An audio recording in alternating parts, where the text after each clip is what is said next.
It is a quiet morning along Gaza's boundary with Egypt. Activity in this economic lifeline for the Palestinian territory has virtually stopped since Egyptian security forces began destroying the hundreds of smuggling tunnels here. A few tunnels are still open, mostly kilometer-long ones that go beyond a 500-meter-wide buffer zone set up by the Egyptian forces. The Egyptians began destroying the tunnels after the military coup in early July.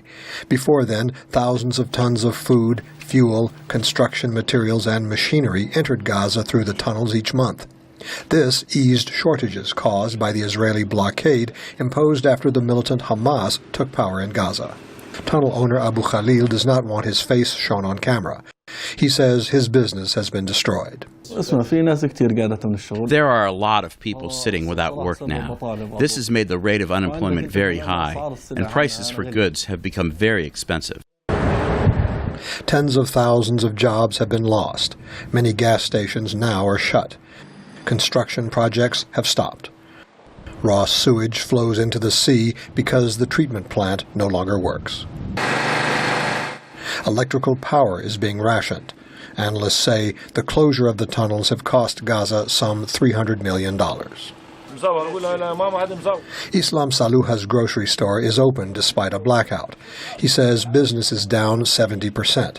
Most goods come from Israel and cost twice as much. The uncertain future makes it difficult to stay in business. We buy some consumer products week by week, others day by day. For example, cigarettes you buy day by day, the other consumer products week by week. Because we are afraid if we buy them at the higher price and the price goes down, we will lose money. Egypt says militants are using the tunnels to attack its forces in Sinai. Hamas denies that.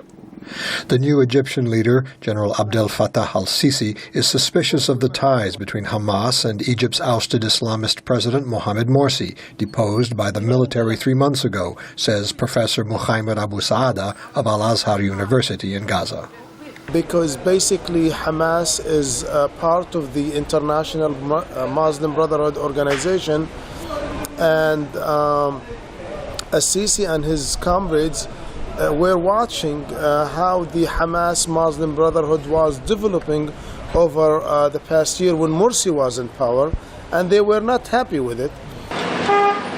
Hamas leaders say they are trying to improve ties with Egypt's new leaders, but this may take time. Gazans, meanwhile, say they just want the tunnels reopened, or legal trade to be allowed through Rafah crossing. Scott Bobb, VOA News, Rafah, Gaza Strip.